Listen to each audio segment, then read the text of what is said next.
Shalom para pendengar yang dikasihi oleh Tuhan Yesus. Kiranya Tuhan memberikan rahmat-Nya kepada para pendengar semua. Sebentar lagi kita akan mendengarkan pembacaan Alkitab audio dalam versi bahasa Indonesia sehari-hari. Siapkan hati saudara.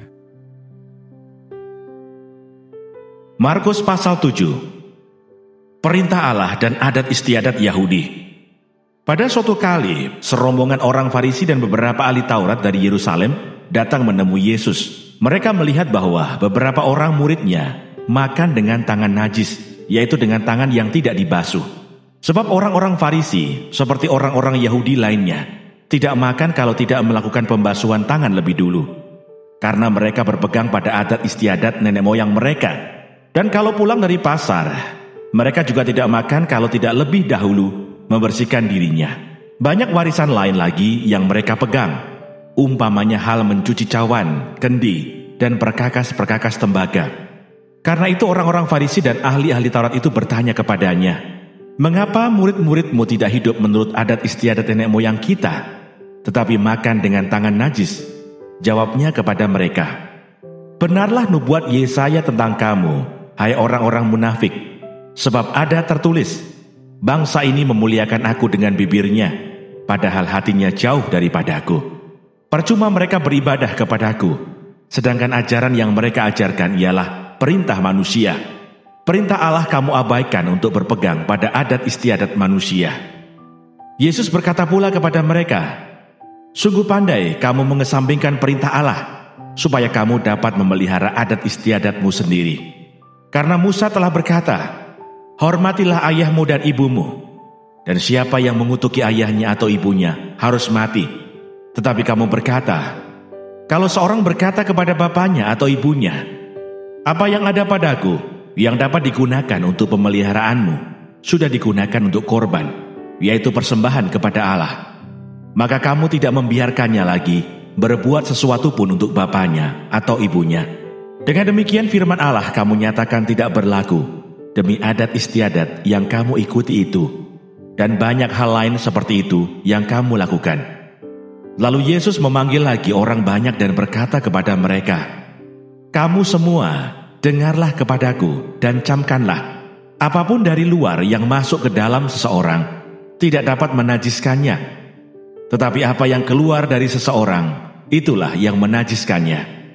Barang siapa bertelinga untuk mendengar, hendaklah ia mendengar."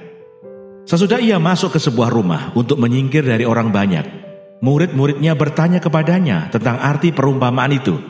Maka jawabnya, "Apakah kamu juga tidak dapat memahaminya? Tidak tahukah kamu bahwa segala sesuatu dari luar yang masuk ke dalam seseorang tidak dapat menajiskannya? Karena bukan masuk ke dalam hati tetapi ke dalam perutnya, lalu dibuang di jamban. Dengan demikian ia menyatakan semua makanan halal." Katanya lagi, "Apa yang keluar dari seseorang, itulah yang menajiskannya. Sebab dari dalam, dari hati orang, timbul segala pikiran jahat, percabulan, pencurian, pembunuhan, perzinahan, keserakahan, kejahatan, kelicikan, hawa nafsu, iri hati, hujat, kesombongan, kebebalan. Semua hal-hal jahat ini timbul dari dalam dan menajiskan orang." Perempuan Siro-Fenisia yang percaya. Lalu Yesus berangkat dari situ dan pergi ke daerah Tirus. Ia masuk ke sebuah rumah dan tidak mau bahwa ada orang yang mengetahuinya, tetapi kedatangannya tidak dapat dirahasiakan. Malah seorang ibu yang anaknya perempuan kerasukan roh jahat segera mendengar tentang dia, lalu datang dan tersungkur di depan kakinya. Perempuan itu seorang Yunani, bangsa Siro-Fenisia. Ia memohon kepada Yesus untuk mengusir setan itu dari anaknya. Lalu Yesus berkata kepadanya, "Biarlah anak-anak kenyang dahulu, sebab tidak patut mengambil roti yang disediakan bagi anak-anak dan melemparkannya kepada anjing." Tetapi perempuan itu menjawab, "Benar Tuhan, tetapi anjing yang di bawah meja juga makan remah-remah yang dijatuhkan anak-anak."